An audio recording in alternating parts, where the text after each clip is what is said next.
I've got enough chairs, which is always important. And if I may, I'm going to dive straight in and ask Matthew to give us a sense as to what the Patient Capital Review is. You work at the Treasury, and this is a Treasury-inspired process. So do you want to explain why the government's launched the Patient Capital Review, a bit on the timelines if you're able to? I'm conscious that we have an election, and how this links with some of the other things I've talked about there, industrial strategy or the FCA's review on effectiveness of primary markets. Matthew. Thank you, Steve. So firstly, I should obviously start with the political context. I'm a civil servant. It is, I think, 39 hours before Perella starts. And so in a way, I have the easiest job today. In ministerial briefs, civil servants sometimes be in listening mode. And so in terms of my role here today, actually, when it comes to policy, given that political context, I think I need to be in listening mode. But that nonetheless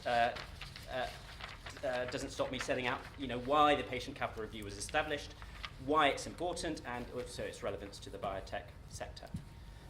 So why was it established? It was set up actually coming out of the Autumn Statement. The Autumn Statement contained the largest increase in R&D spending since records started in 1979 over a Parliament. The Parliament's now ended, so I think politicians now we need to now stop putting that in briefing. But yes, large increase in R&D spending. One of the main factors that is always often cited as holding back greater commercialisation of that R&D investment is access to finance. It's an issue that has been looked at a number of times before, but given that substantial investment in R&D by 2021, actually it's incumbent on the Treasury and on government to make sure everything else is in place to maximise the benefit for the UK that we receive from that investment. Secondly, it's also the right time. So there's been some really exciting stuff going on in the finance market over the last 7 years. We have seen huge expansion of business angel activity. We have seen some really interesting new investors come on the market and some existing ones expanding. That's particularly relevant in the life science space, where you've seen the expansion of the commercialization, some of the commercialization companies and people like Syncona and others setting up and becoming established. Elsewhere in the finance market, you have seen things like the business growth funds set up and start becoming established. Across the board, actually, you see the startings of a kind of world-class finance sector to finance startups to scale up. But there is still a challenge. So scale-ups have a significant impact on productivity. If you compare the UK, everyone compares it versus the US. You can question whether that's the right comparator, but when you look at, for example, private sector R&D investment in the US, 44% of private sector R&D investment in the US comes from venture capital-backed companies that have been venture capital-backed. In the UK, it is significantly less than that. That's just to say, actually, there's a significant opportunity there for. It's an illustration of how finance and productivity can go hand in hand. Third question: what have we learnt so far? So one, actually, there's a number of misconceptions out there. My favourite misconception is based on OECD data, which is sometimes cited. The UK, it's the ratio of venture capital investment to GDP. The OECD data says the UK is a tenth of where the US is. Actually, the two are measured in slightly different ways. So the UK, we are less than the global leaders, but we put ourselves down sometimes, and we actually have, in parts of our market, a good, vibrant market which we should build from. I mean, the second misconception sometimes, I know not in this room, but elsewhere, is that, finance is the only cause. There was the great biotech book recently, Science in the City, which, says that, okay, finance is one cause, but, there is talent somewhere in there, and there is actually just, commercial, there is luck in there as well. And having the right commercial, the right underlying R&D environment. So there's misconceptions. Then there is, where are the weaknesses? What is patient capital? When you look at the weaknesses, actually the best visualization I heard recently was in an industry panel meeting. It was, when you're looking at deals of greater than 5 million, but before a business model has been fully proven. Obviously, that kind of gap doesn't apply to some sectors, maybe many sectors of the economy, but it particularly affects some sectors and some activities, and therefore it's particularly important as well to the biotech sector. The third thing, what have we learnt so far, is to be optimistic. We have real strengths. We need to build on them, and that is a fair challenge, to keep us going over the next 10 years in the right direction and create that real step change in the availability of capital. But we have great things to build from, which hopefully some of the other panel members will comment on. Matthew, thank you very much. And I think I can say this in a way that you possibly can't. I think that one, it's great that Matthew's here because government is going to shut down in about 48 hours' time, Friday. So we'd be very lucky because next week, if we'd have done this next week, you wouldn't have been able to be here. So I think the reason why this is important is it's deep into the Treasury. When I met the Prime Minister, we had a discussion about her time when she worked for the Bank of England, and we had a discussion about what she called the death of Aunt Agatha, which was, from her perspective, if you take an Edwardian view of financing, the reason why Horatio was able to start his car business was that Aunt Agatha funded him to do this novel technology of petrol-driven cars, and was basically patient and supportive of him in that way. So she saw that she'd worked on the problem of long-term patient capital. She calls it the death of Aunt Agatha. So I think the Prime Minister has a personal analysis of this and is interested. As a Westminster watcher, I look at the fact that Jeremy Hayward, who is the top civil servant in Britain, is deeply interested in this review. So the permanent state is very interested in this continuing. And Matthew, I think one of your very senior bosses, is it the Second Secretary Treasury? Second Permanent Secretary. Second Permanent Secretary is also personally interested in this. So I think that there's good reason why this will continue and why it will pop up the other side of the election. Abby, if I can turn to you. Sometimes we talk about this as the Buffini review. And in fact, maybe you can explain to us what the role of the Industry Advisory Panel, which is also called in shorthand terms the Buffini review, which is different to the Treasury processes, what you've been doing, how it works, what you're up to, how you've gathered evidence, what you're looking for stakeholder input. And I know that, Fiona, you sit on that part of the review, so maybe Abby, if I can turn to you, what's the Industry Advisory Panel, this mysterious thing that we hear of as the Buffini review? Sure. So it was obviously the Treasury's review was announced at the end of last year. So over the course of the first few months of this year, the industry panel has been formed. So it has people from different sectors, regions, and to bring different voices. So we have some entrepreneurs, we have some institutional investors, we have the stock exchange, we have all kinds of different people on there.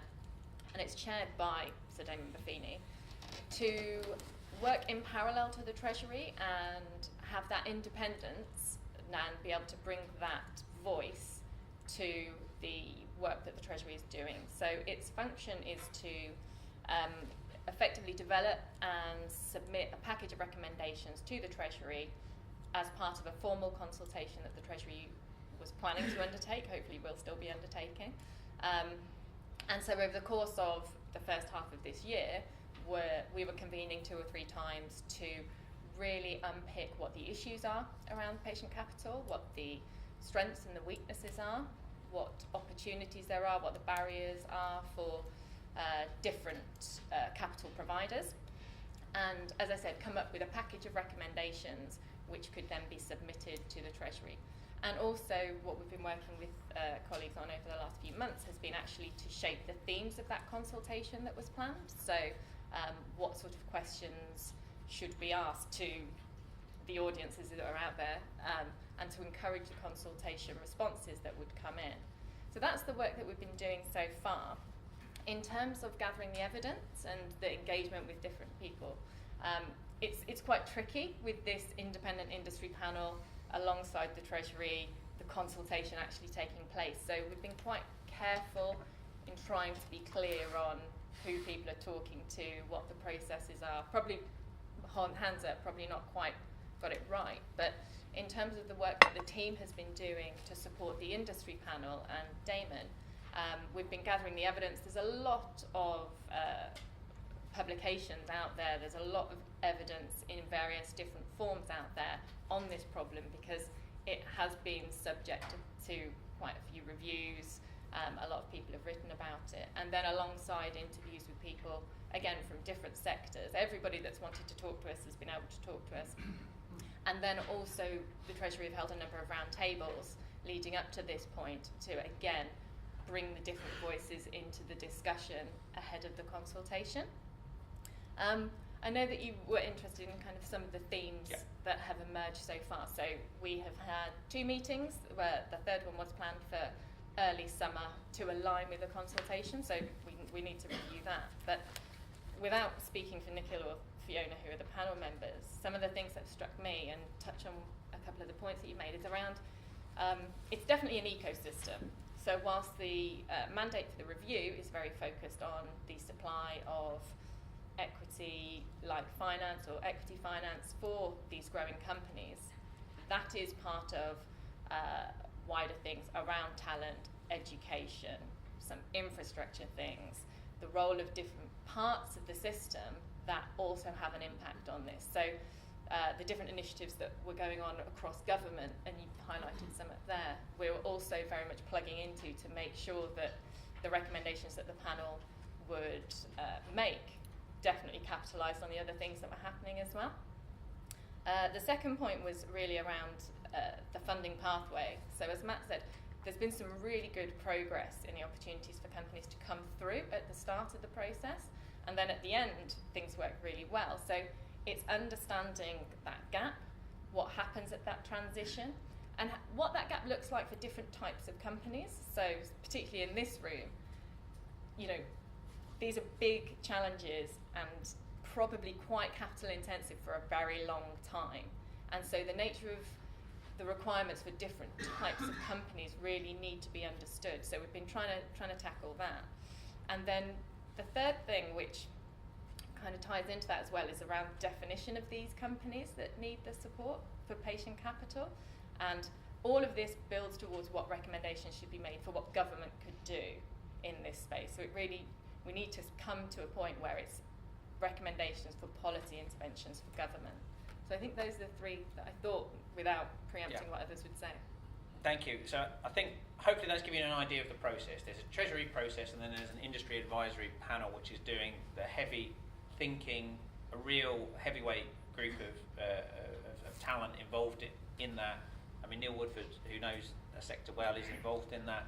And I'm delighted that Fiona Marshall, who's the Chief Scientific Officer, co-founder of Heptares Therapeutics, a great BIA member company, is also sitting on that panel, and I hope giving the perspective from sort of our world into what is a multi-sectoral perspective. Fiona, what maybe you can have a broader view, either comment on the work that's being done in the panel, or perhaps your view on the issue and the challenge of patient capital in general. Your take from where we are now. Yeah, thanks, Steve. I mean, first of all, the panel. I mean, I think Sir Damon has brought together a really interesting mixture of people there, and what I've been very interested to hear from people in other sectors about how they've tried to build companies, and this covers sort of energy, IT, medtech, fintech, and there's a huge commonality actually in the issues of building companies for the longer term and getting access to patient capital. So I think there is a common issue, although of course biotech sector, and particularly from my perspective drug discovery, does have these high capital requirements, and it's going to be a long term before you're actually going to be profit making. So I think the panel is working very well in identifying the commonalities as well as the differences between the different sectors. So In terms of what the problem is and what my experience has been, I brought the perspective of Heptares, but also I worked as a consultant with venture capital companies, helping to start up companies for 5 years before I founded Heptares, and obviously through networking events through the BIA, for example, know of others' experience. And I think what's certainly the case is that there's certainly been an improvement in getting startup funding. You mentioned the increase in angel investors. So I think getting that initial seed funding, especially for university spin-outs, is actually very positive at the moment. But it does then come two next problems are, first of all, the first round of follow-up funding. In our case, we had 1 million seed funding, and then the next round, which in the UK was described as a super seed, which in a way was probably, in America they don't have super seeds because they go straight from seed to a sort of, 30, 40, $100 million. We tend to do more incremental steps. So I think, the UK as a whole probably needs to be a bit more ambitious in its thinking. And if we had more access to capital, we probably could be. So it's getting that first step up, but then of course it is the longer term, where are you going in the sort of 5 to 10 year horizon? And certainly, most of the venture capital based UK companies, the investors are very much driving for a sort of trade exit and a sale, quite often quite early on, earlier than I think the management team would often want. Because it is that requirement for that next big injection of cash that I think makes the sort of VCs think, is this going to be a good step? So where we're wanting the Patient Capital Review to help us, I think it is with this access at the different stages in growing companies.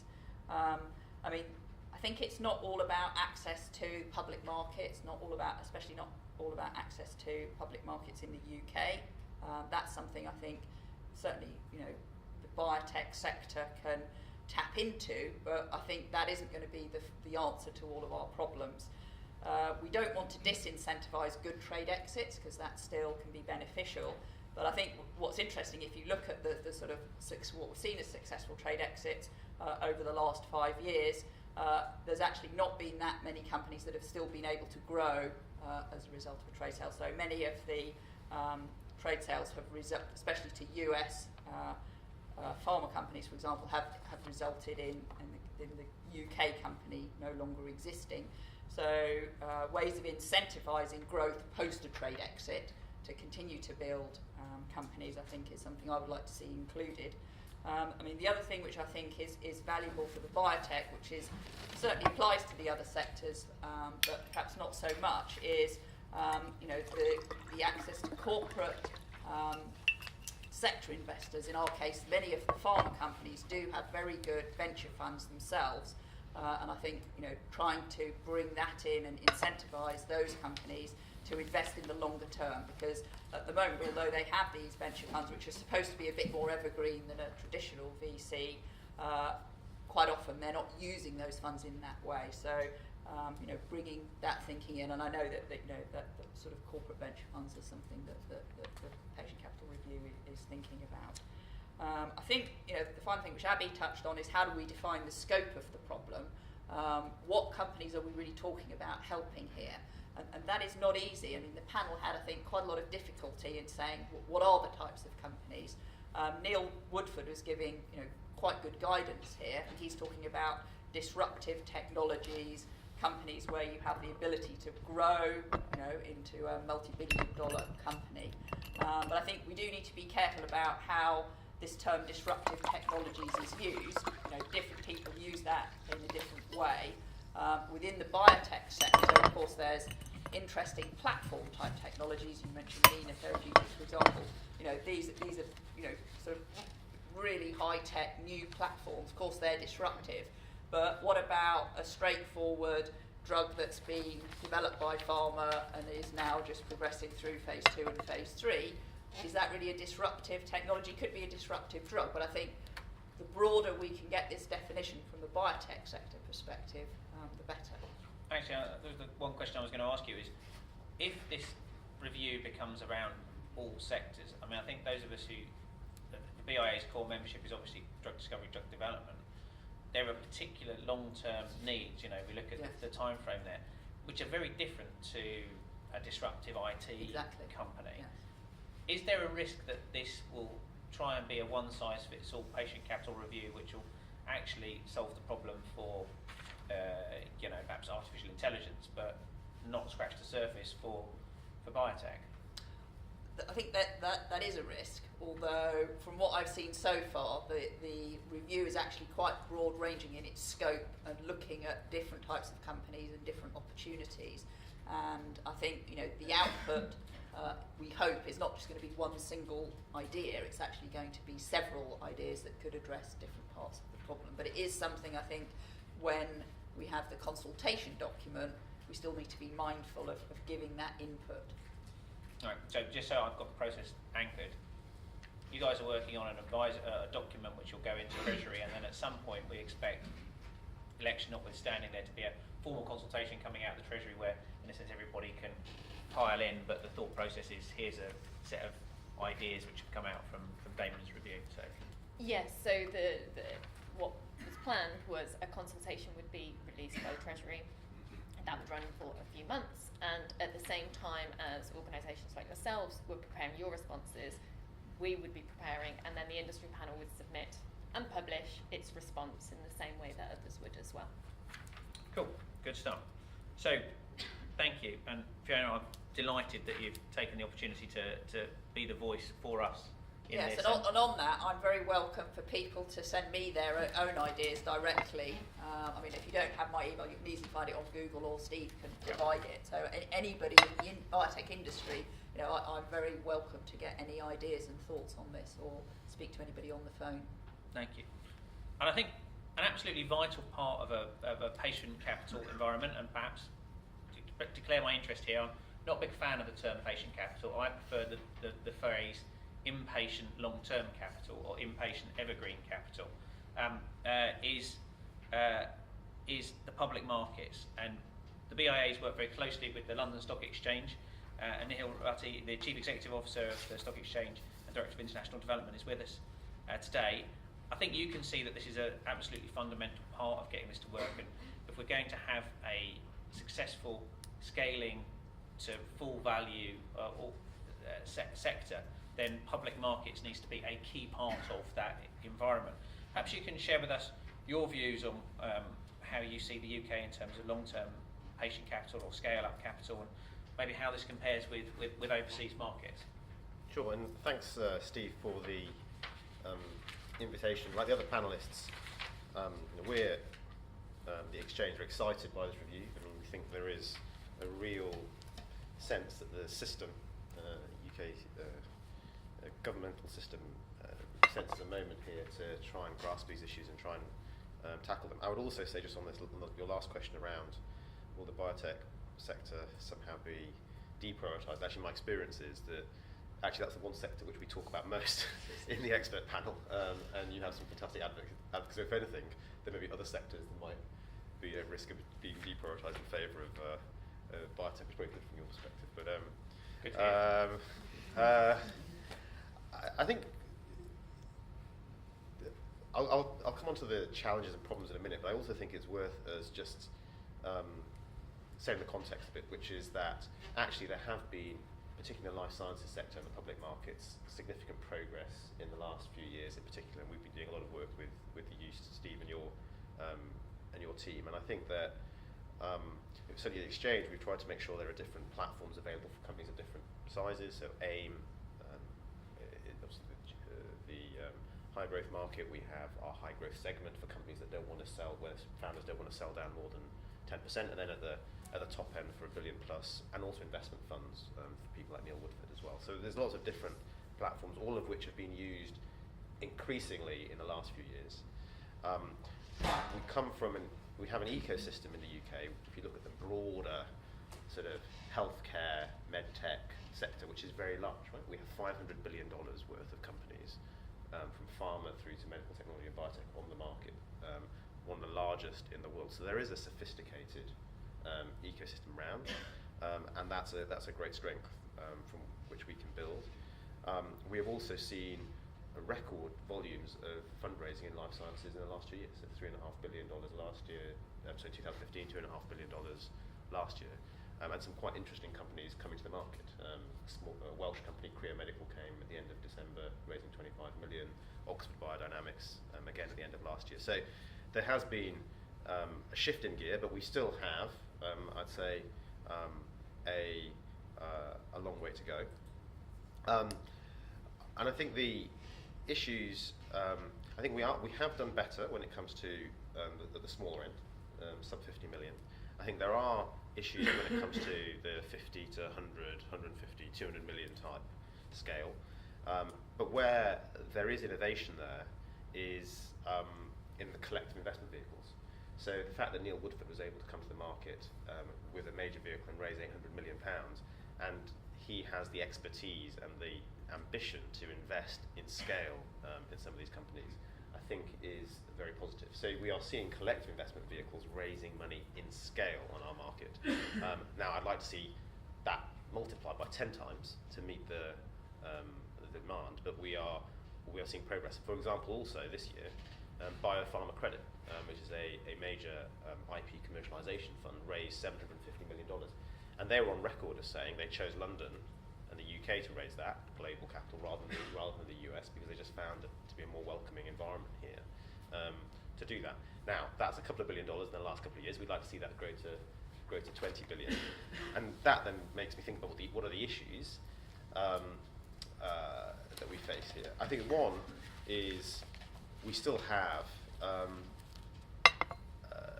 some cultural issues, I think, in our market. One is we don't celebrate success, and certainly the public markets are not uniquely about companies. Every single company going to the public markets and becoming a star.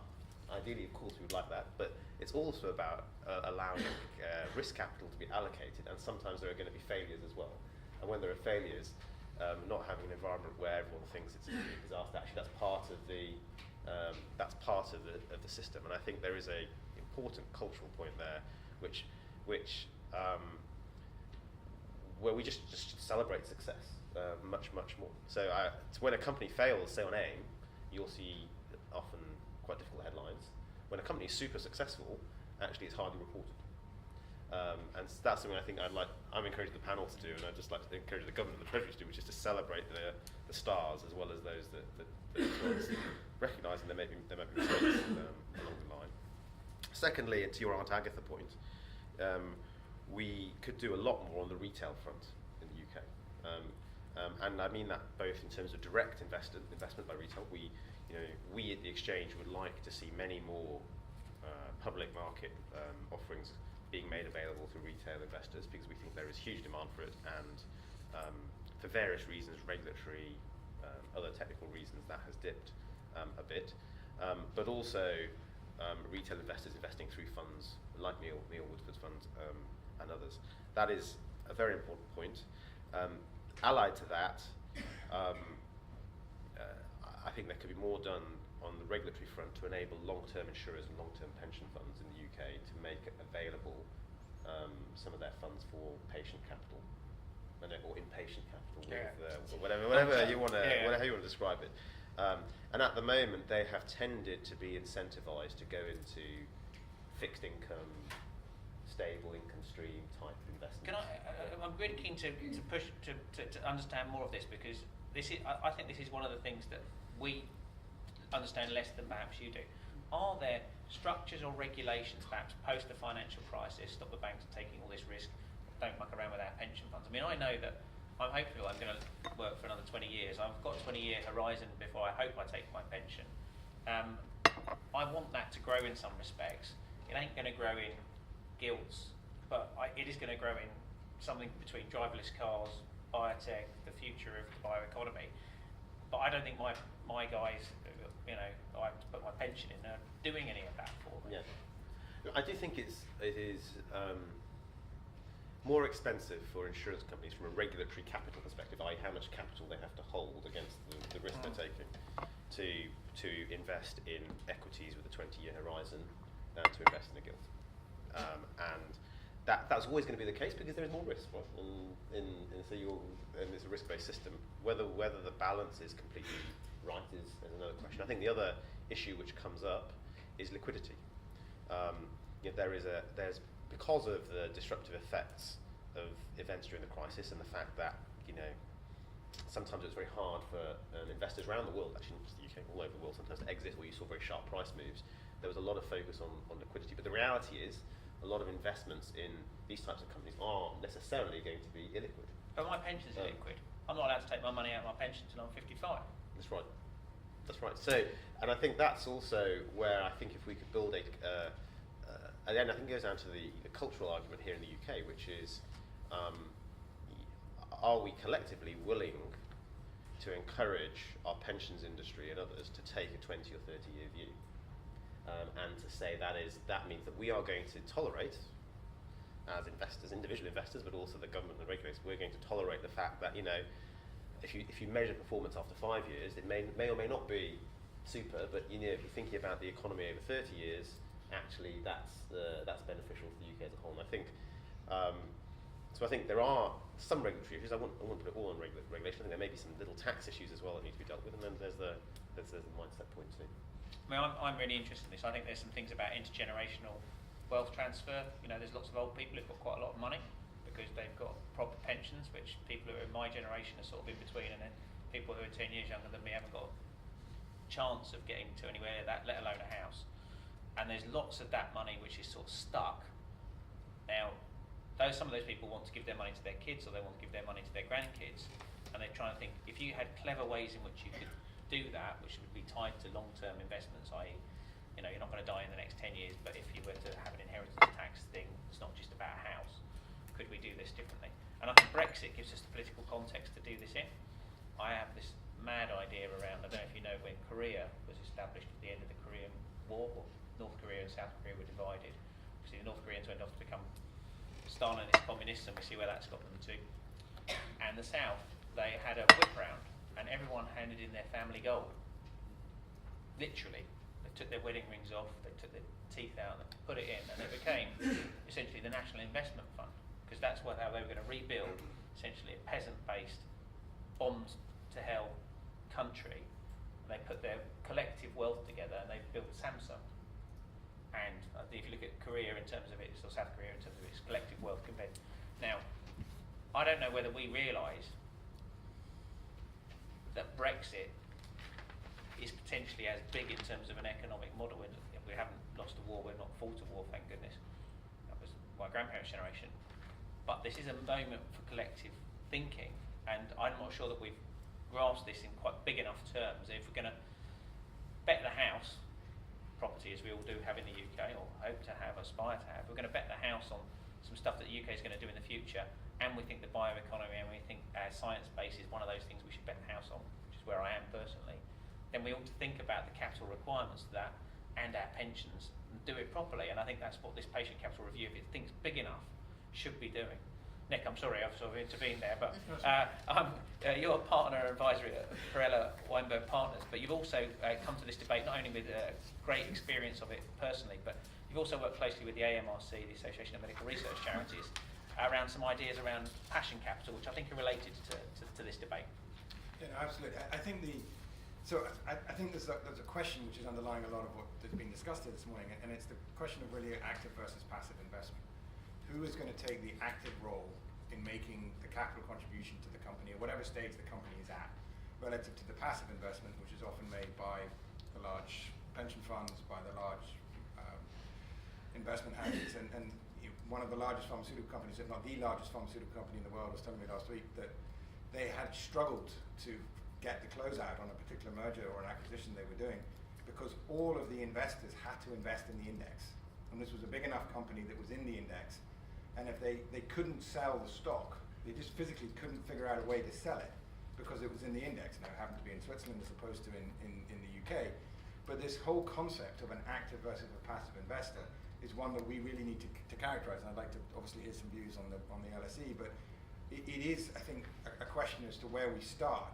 And with the wonderful work of the AMRC, we're trying to work out ways in which the medical research charities can be involved in the research at a spin-out level, at potentially still at a university level before the spin-out even happens, at a way in which they can make a direct investment into particular companies or particular programs, And this whole idea of venture philanthropy, which I think goes hand in hand with passion capital, in some respects goes in another definition of patient capital, where it is the patients themselves who are often putting the money into medical research charities and therefore wanting to actually find where the cure or the treatment or the paradigm shift will come from. And there is bucket loads of money. I cannot underestimate how much money is sitting in people's pockets, or even how much money is sitting in the medical research charities already, but they are sitting in a way that is potentially paralyzing them, or they are paralyzed by their charters, by their potential outlook, by the risk. What is failure? Science fails. We all remember our starting point of our early day science. We had a hypothesis, we had an experiment, we had our results, and we had our conclusion. Well, more often than not, our hypothesis doesn't meet what we were hoping the result to be, and the conclusion means that we have to try somewhere else. And the idea that we can bring medical charities and or the patients themselves into this debate, I think is very important, because then at this point we are in a position where there are probably 2 or 3 big charities that are sitting on multi-100 million pound numbers. There are probably, Aidan knows these numbers better than I do, but there are probably another 100 charities sitting out there with between 5 and 10 million pounds. And yet they're not really sure what to do with it. Now, for the first time, we saw Parkinson's UK invest in a little spin-out coming out of Sheffield University only a couple of weeks ago. Great to see that. You've seen the CF Foundation in the US turn what was effectively a royalty stream into $3 billion of capital. Now, if we can't solve CF with $3 billion of capital, we need to figure out how we're doing it. But there is now $3 billion of public money, effectively, sitting out there in the CF community, of which the CF Trust, with which I also work, are having a chance to be able to use that here in the UK and in Europe. So I think that there is a part of this which is UK focused, and I have to applaud the government in terms of what they're doing and how they're thinking about what we will want the final stage of this to be. I think the other important point, though, is it won't be a one-fits-all solution. We need to look at it in the context of a 10, 15-year time horizon.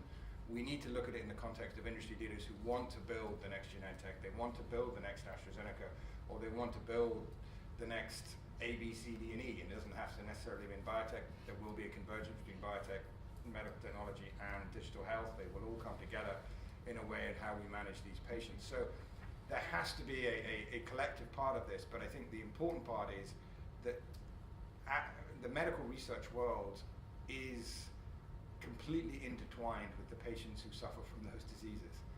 And yet we haven't yet worked out, we're working on it, but we haven't yet cracked all those boundaries and those barriers in allowing that capital to be a part of the conversation. And if that's another 2 billion, which it most likely will be, or 3 billion of money that is sitting there, then suddenly now we don't have to go to the big investment houses to ask for another 500 million or $1 billion. That number suddenly becomes a lot easier. Pharma or the big corporates suddenly can produce another 500 million or so, and suddenly we've got a big number. And that number can be spread across a lot of different companies. I think, just to go back to one of Fiona's points, and my day job is M&A advisory to the biopharmaceutical, the medical device world. That's what I've done. I have been an entrepreneur in both biotech and medtech myself. So arguably you could say I'm a failed entrepreneur as opposed to a successful advisor. But either way, you could think about the way in which there is a need to ensure that capital is returned, but it doesn't have to be returned at 100x. It doesn't have to be returned at 10x. 1.5x or even 1.2x is a good point if it's only sitting there for a year or two. And this whole concept of patient capital needing to be 10 or 15 years, that's great. But actually, if it's patient capital that is recycled 4 times in that 10-year period, even better. And so we need to be recognized, and as part of the, I think there's part of this policy, and this is where I'm really focusing the AMRC work, is if a charity gets involved, it gets involved to a point where it gets to phase 1, or it gets to a point of proof of concept. And then there is potentially a tag associated with that, so therefore they get a royalty, or they get a future milestone payment if the trial's successful. So they don't end up funding the big piece of it, but what they do is get their money back in a way that can be recycled and reused. And so we need to stop thinking, in my mind, we need to stop thinking of A to Z. We need to think about B, C, D, and E, and F, and ways in which that capital can be reused, recycled, and accept failure along the way. because for every success there will probably be 3 failures. But if we do this in a way that allows for that almost that holistic way of capital being deployed, is ultimately one of the ways in which we will hope to be successful. Brilliant. So hopefully you've got from our fantastic panel an understanding of the process that's going on, the advice process that's happening to that, and some of the themes that are emerging for that. I'm hopeful that you've been inspired and have some questions and thoughts around this, and we have around 15 minutes for questions and contributions. So who's going to go first, please?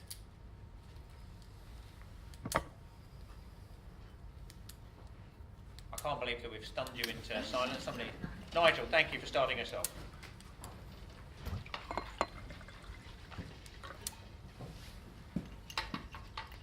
I guess the one question I would have is, how do we inject urgency into everything we're doing here? Because I do think this is, to Steve's point earlier, this is a once-in-a-lifetime opportunity to craft some things. But I'm worried about the lack of urgency I see sometimes in marketplace already. Who wants to have a go at that? If you want urgency, come with really great ideas. The difficulty in policy making is it's easy is the wrong word, but you can make a diagnosis, but making the steps to concrete policies that would make a difference and are feasible and implementable is really difficult. And there are lots of ideas about, but many of which aren't legal under current frameworks.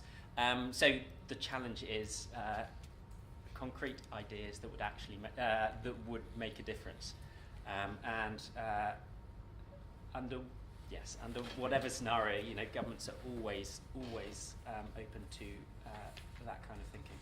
Well, I think that basically we have infected the host with this idea. I mean, in terms of government, I think it's there. What you're now seeing is that process which will then express itself in outcomes, I think, in the second half of this year.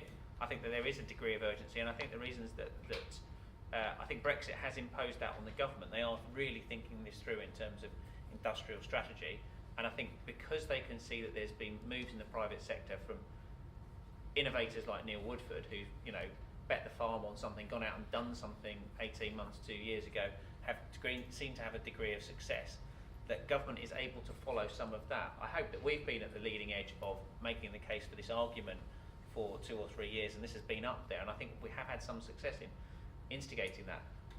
Would I like it done before the election? Yes. Am I hopeful that we'll get it in the next fiscal event, which in Treasury speed is eons of light speed? It's going quite fast, it's quite good. But yeah, we still, we need this now with Brexit, and we can't wait till the other side of Brexit, otherwise it ain't going to be there. I think obviously some things do need a legal due process to go through, and that obviously has to take the time that it takes. But I think even having some of the discussions out there, part of it is a mindset change, which can happen tomorrow if everybody puts their mind to it. So I think that there's a lot of momentum going on, not just with the patient capital review, but with the industrial strategy discussions that are going on. So I think the BIA can continue to help with this sort of change of mindset of both from the entrepreneurs' ambitiousness of what they want to do in building companies, but also influencing the investor community and the whole sort of eco-structure, as Abby called it. I mean, I think, Nick, you were right to flag that Parkinson's have made a play, and you've got them basically on the CF Trust, so the charities are starting to do it. I look at Legal & General's investment in Alstone a few weeks ago, and you look at why is that happening, and how's that happening. So I see hopefully what are pathfinders of activity which indicate that this is something that we can all take action. There isn't another room of people around here who are taking the action whilst we sit and discuss what action should be taken. People within our ecosystem are taking moves that are leading in this direction. Yes, some of it we need the sort of formal change in mindset or the change in rules that we can do with this, but I hope that process is leading to that as we speak. Good. Sorry. Just that, history has shown, especially investing in biotech and medtech, the history has shown that it's a drip, drip, drip, and then a flood. And the more we get those drips all working together quicker, I think The fact that it should take 6 months as opposed to a weekend is a question of mindset. But I think that the critical piece, if everyone wants to point to Silicon Valley as being the great bastion of it, it took them 15 years, and then suddenly the floodgates opened. And we've got to be careful that we can't think we can do everything overnight. But if we are thinking in the right way, then it can happen very quickly. And I think that the number of folks that I still talk to who say, but we can't, that's just not the way it is. That just says, well, why? You know, and I think that when they take a step back and think about that changes their mindset pretty quickly. I'm David Sacker. I'm now at Cambridge University and an organisation called Praxis Unicode that works in the technology transfer field.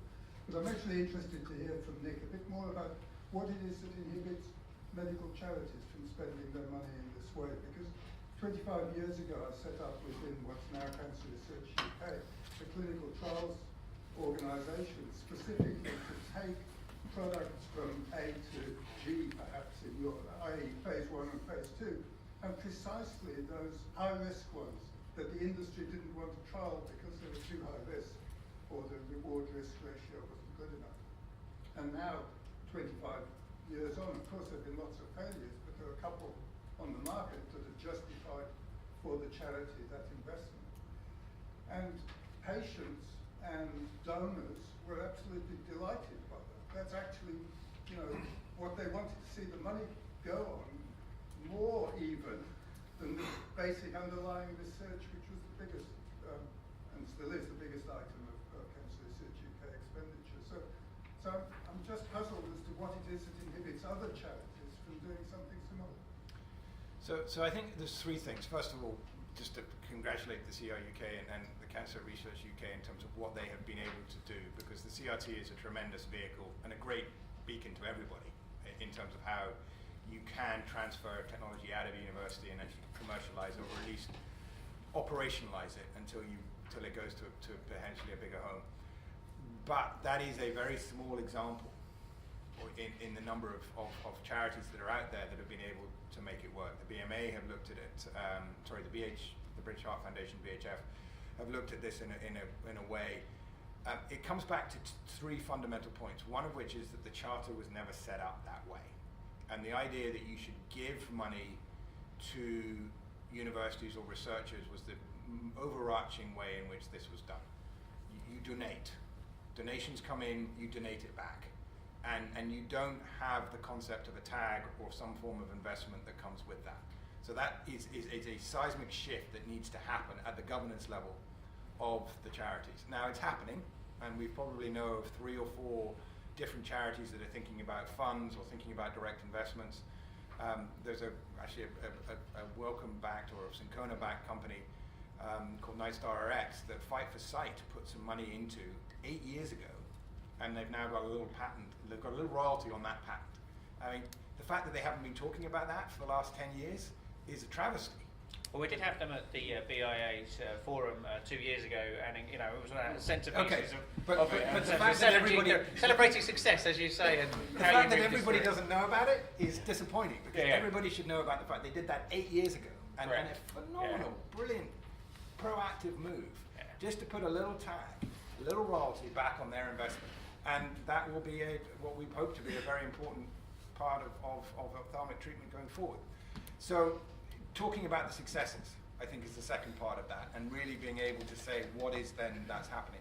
The third is just the capability factor. I mean, I think CRUK or the CRT has some very, very accomplished executives, former and current executives who have been a part of that.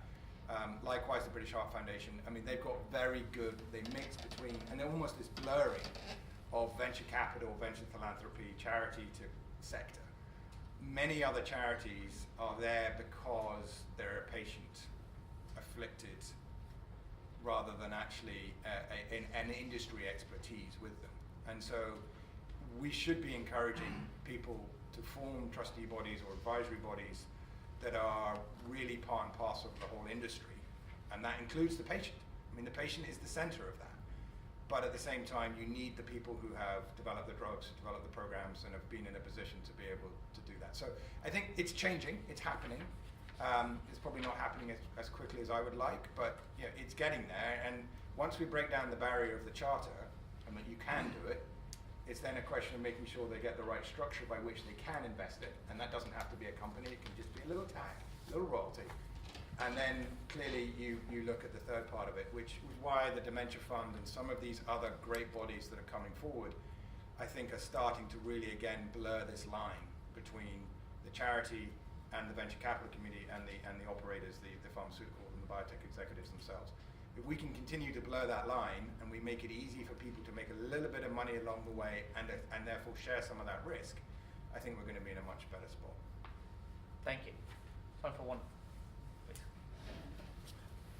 Try and keep them quick. We'll go for a couple of questions and then we'll go to the response to the panel.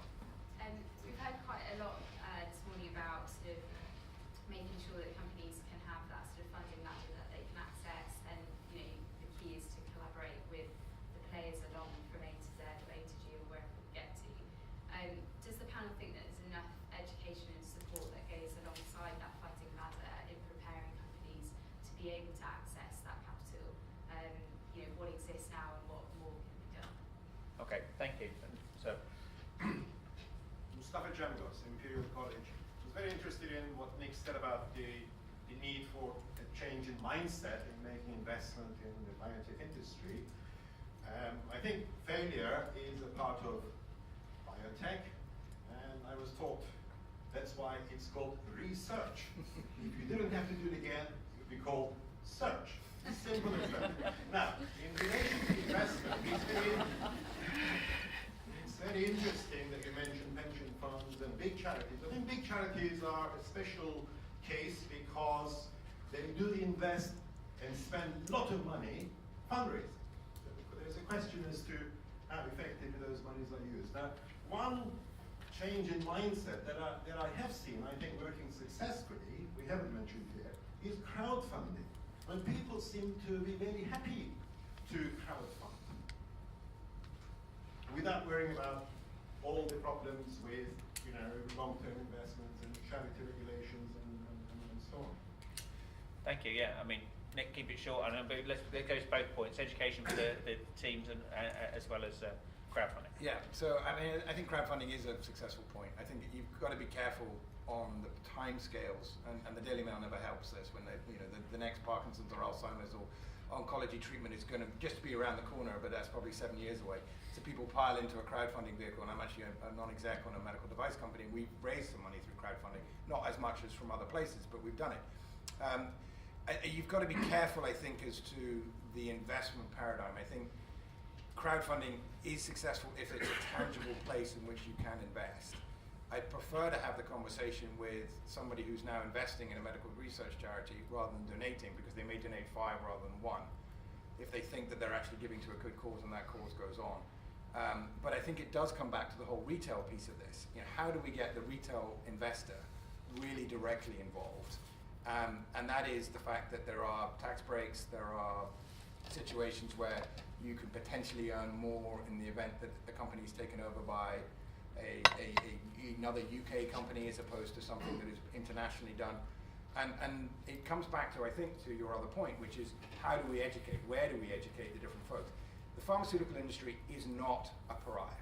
They are not the enemy, right? They are, yes, they make mistakes, and yes, they potentially do price stuff that's very important at very high prices, and they do make this argument about the recycling of capital, and sometimes that gets skewed in terms of where their profit margins are relative to what they need to make on the drugs. But they're not the pariah. They are the critical part of where and how these products are going to ultimately end up in the patient's bodies and ultimately help those patients' lives. And as are the biotech, as are the insurers, as are the NHS, as are the providers, the whole ecosystem needs to be treated as one, as opposed to, well, they have to pay for it because they're delivering it or because they need, and the whole either-or piece of this, which I think, when you, coming back to the other question, when you break down some of these barriers and you realize that the pharma companies are part of it and everyone else is part of it as well, then you have the ability to then people to take a longer-term view onto crowdfunding or take a different perspective. I've said too much, but there is, I think, a way in which we need to think about the whole industry, including the patient at the middle of it, as the ecosystem, and that's what we need to be educating folks on. I'm conscious we're on out of time. Any other thoughts from anybody else on the panel? I mean, just on the education thing, there are quite a lot of discussions going on really all over the place, including in the life sciences industrial strategy, about educating the next generation of entrepreneurs and how to provide all the support for management teams. I know Innovate are doing quite a lot in this area as well. So, and let us give you the guide from the BIA as to all the things that we found that might be useful, including some of the stuff that the Stock Exchange do and others do. There's quite a bit, but yeah, keen to continue that discussion outside. If I can, I'm going to close the formal part of this session. And can I ask you to thank this expert panel for a fantastic discussion?